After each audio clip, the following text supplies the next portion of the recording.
The number hit me before the implications did. 726 years. That's how long England ran on notched sticks of wood as the foundation of its monetary system, not as a primitive curiosity before real money. As the actual mechanism of the British economy from 1100 to 1826, 7 centuries. Longer than the United States has existed. Longer than the printing press, gunpowder weapons in Europe, or the concept of the corporation. And I'd never heard of it until I stumbled across a single footnote in a book about medieval taxation that mentioned tally sticks in passing, as though everyone already knew. They didn't. I didn't. And the more I researched, the more I realized how thoroughly this system had been scrubbed from public memory, despite the fact that it might represent the longest-running stable monetary system in human history. I found my way in through a museum drawer in London. The British Museum has thousands of these sticks in storage, split pieces of hazel and willow with notches carved along the edge. They look like artifacts from the Stone Age.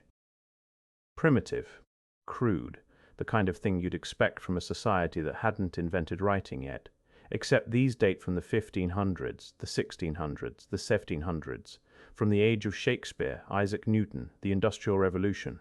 And they weren't primitive at all. They were cryptographically secure financial instruments that couldn't be counterfeited, that maintained value without metal or paper, that created money without debt, and that funded the construction of Westminster Abbey, the 100 Years' War, and the British Empire itself.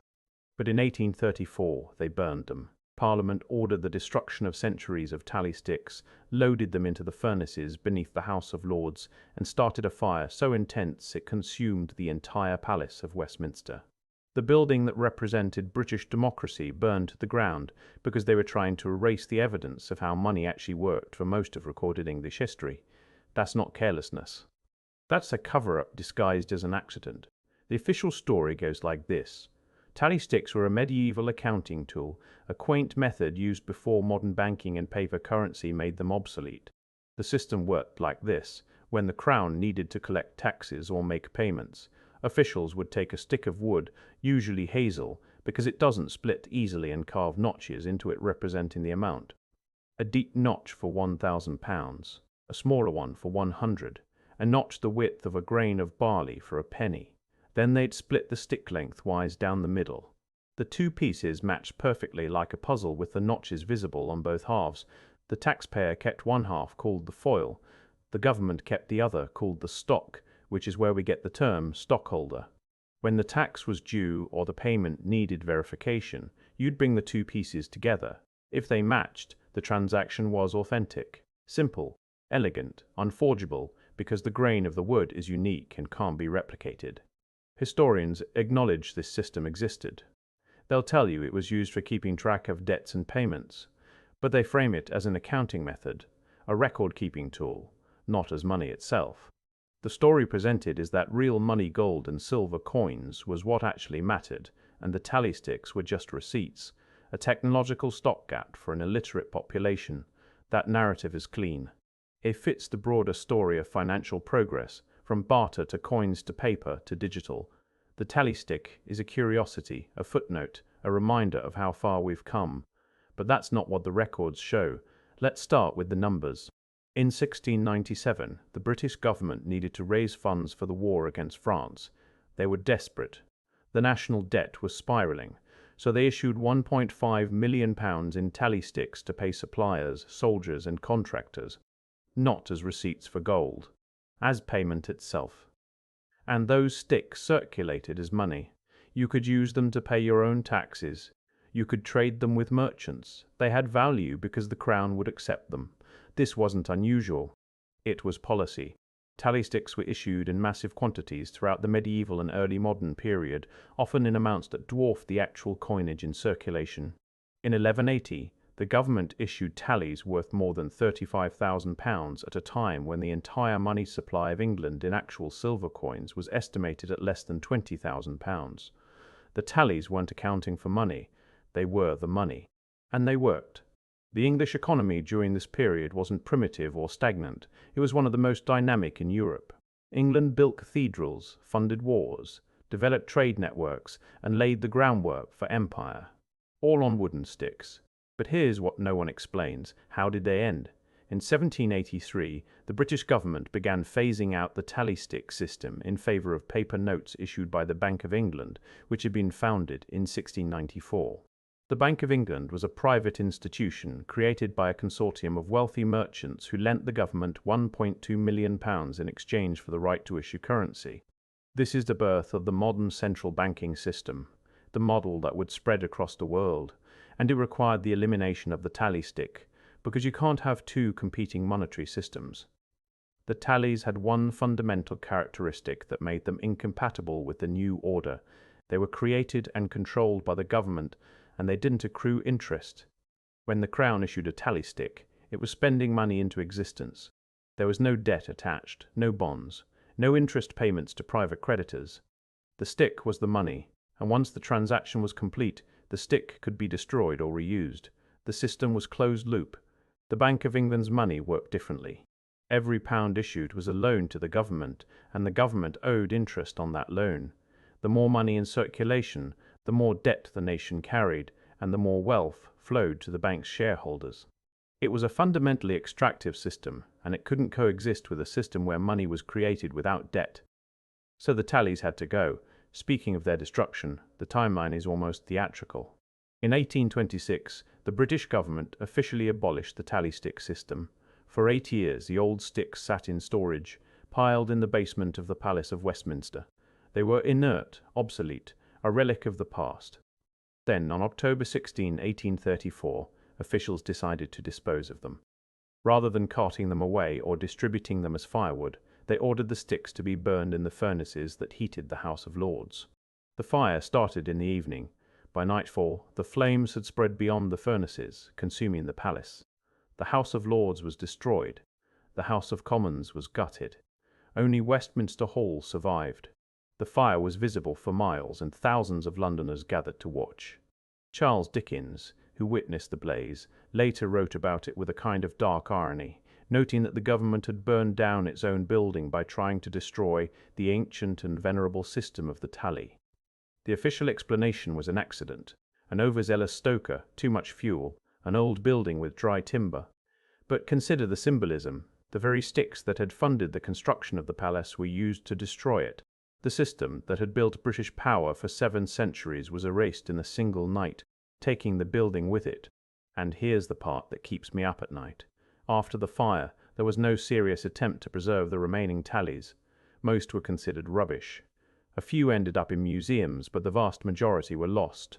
We have Shakespeare's folios, we have parish records from tiny villages, we have account books from merchants and tax rolls from minor officials. But the comprehensive record of England's monetary system, the physical evidence of how the economy actually functioned, was systematically destroyed. Maybe it was incompetence, maybe it was bureaucratic indifference. But the effect is the same. The tally stick system was erased from memory, and a narrative took its place. Let me be fair to the official narrative. There are legitimate reasons why the tally stick system ended. The economy was growing more complex. International trade demanded fungible currency that could move across borders. Wooden sticks were bulky, difficult to transport, and didn't work well for small transactions. Paper money and metallic coins were simply more practical for an industrializing nation, and the Bank of England system, for all its flaws, did enable the expansion of credit.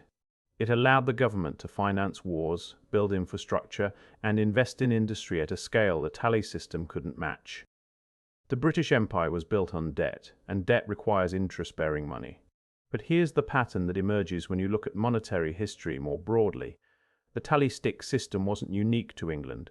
Similar systems existed across Europe and Asia. In medieval Germany, there were Kerbholz sticks used for debts and payments.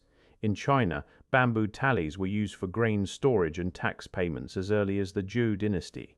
These systems were widespread, and they all shared a common feature. They were non-interest-bearing, government-issued monetary instruments that created money through productive activity rather than debt, and they all disappeared. Not gradually, through slow decline, but abruptly, often following the introduction of central banking systems. In France, the Ancien Régime used taille, literally cuts, for tax collection until the 1700s, when the monarchy's reliance on loans from private banks exploded. In Japan, the Togoku tally system ended in the late 1800s with the Meiji Restoration and the creation of the Bank of Japan in 1882. The timing is almost theatrical. Every transition from tally-based systems to debt-based currency coincides with the rise of private banking institutions and the concentration of financial power in fewer hands. Maybe that's just the natural evolution of capitalism. Maybe debt-based money is simply more efficient. But the speed and totality of the erasure suggests something more deliberate. I spent weeks trying to understand why this history isn't taught. I went through economics textbooks, histories of money, university syllabi. The tally stick system is mentioned, if at all, in a single sentence, usually paired with cowrie shells and wampum beads as examples of primitive money. The implication is clear: these systems were stepping stones, early experiments that were superseded by superior technology. But that's not what the evidence shows. The tally stick system wasn't primitive, it was sophisticated. It was based on the principle that money is a social relationship, a record of obligation, not a scarce commodity. The notches on the stick represented real economic activity: goods delivered, services rendered, taxes owed. The money supply expanded and contracted with the actual needs of the economy, not with the availability of gold or the whims of bankers. And it was stable. England had financial crises during the tally stick era, but they were typically caused by wars or harvest failures, not by monetary collapse. There's no record of hyperinflation, no tally stick bubbles, no systemic failures of the kind that plague modern economies. For 726 years, the system worked. So why was it forgotten? One answer lies in the nature of historical narratives. History is written by the victors, and in the case of monetary systems, the victors are the institutions that control money today. Central banks, commercial banks, and financial markets have a vested interest in portraying debt-based currency as the only viable option, the culmination of financial evolution. Alternative systems, especially those that functioned without interest or private control, are threats to that narrative. Another answer lies in the records themselves, or rather, the lack of records. The destruction of the tallies in 1834 eliminated the physical evidence. The few surviving sticks are scattered across museums, often uncatalogued, their significance unrecognized. Written records from the period mention tallies frequently, but they're buried in archival collections that few researchers access. The knowledge is there, sitting in filing cabinets in London and Oxford, but it's not synthesized, not taught, not integrated into the public understanding of history. And then there's the institutional resistance. I reached out to several academic economists while researching this, asking why the tally stick system isn't discussed in monetary history. The responses range from dismissive to hostile. One professor told me it was irrelevant to modern economics. Another said it was an accounting gimmick, not a monetary system. A third simply didn't respond. The pattern suggests a professional consensus, a boundary around acceptable inquiry. But here's what matters: the tally stick system offers a working model of money that doesn't depend on debt, scarcity, or private control. It's a historical example of an alternative that functioned for centuries at the heart of one of the world's most powerful economies, and that makes it dangerous. Speaking of danger, there's a contemporary parallel that's impossible to ignore. In the last 2 decades, we've seen the rise of cryptocurrencies, decentralized finance, and debates over modern monetary theory, all of which challenge the dominance of traditional banking systems. And in every case, the institutional response has been the same: dismissal, regulation, co-option. Bitcoin is a bubble. DeFi is a Ponzi scheme. MMT is fringe economics. Maybe they're right. Maybe these systems are flawed, unsustainable, doomed to fail. But the ferocity of the pushback, the speed with which institutions move to suppress or control alternatives, mirrors the erasure of the tally stick. The pattern indicates that monetary systems are not just economic tools, they're mechanisms of power, and those who control the system will do whatever it takes to maintain that control. The tally stick system was eliminated not because it failed, but because it succeeded too well at creating money without debt. It allowed the government to spend without borrowing, to create currency without enriching private creditors. And in an era when banking was becoming a dominant force, when financial capital was consolidating, that was intolerable. So they burned the sticks. They rewrote history. They framed the system as primitive, obsolete, irrelevant. And for nearly 2 centuries, that narrative held.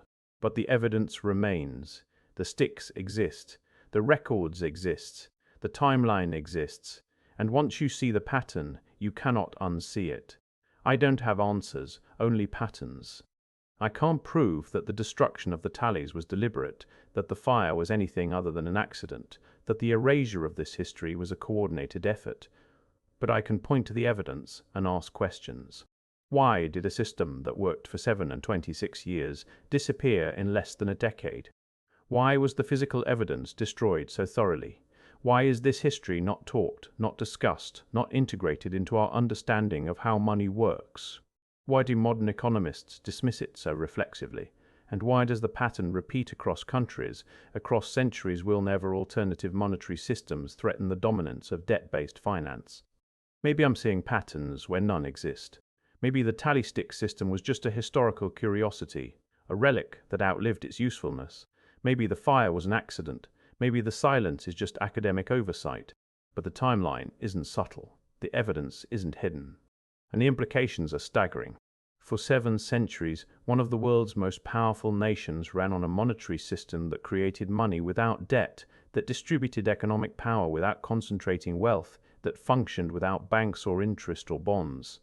And then, in the span of a single generation, it was gone, replaced by a system that does the opposite. The part that keeps me up at night is this.